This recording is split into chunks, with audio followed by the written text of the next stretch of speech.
চট্টগ্রামে মতো বিয়ে করা কঠিন পৃথিবীতে আর কোথাও নাই।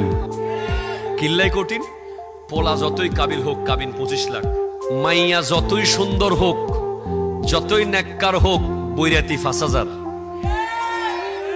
আসে না নাই কথা কন না? ফার্নিচার আবার সেগুন কাঠের দিছে না মদার গাছের দিছে। কিছু খালা আর ফুফু আছে আইয়া এইভাবে করে আলগায়া চাপ দিয়া দেখে মট আওয়াজ হচ্ছে কিনা।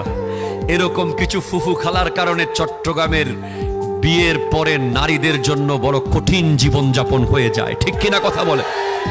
আমের দিনে আম, জামের দিনে জাম, কাঁঠালের দিনে কাঁঠাল, আর আসেনি কোরবানের সময় গরু। এ সব কিছু মিলিয়ে বিয়ে বড় কঠিন। কত যুবক আজ বিয়ের উপযুক্ত হয়েছে, কত কন্যা আজ বিয়ের উপযুক্ত হয়েছে। এক কাবিন আর এক বৈরাত আর এক যৌতুকের কারণে আজ বহু যুবক যুবতী জেনা ব্যভিচারের দিকে চলে যাচ্ছে। কথা বলেন ঠিক কিনা?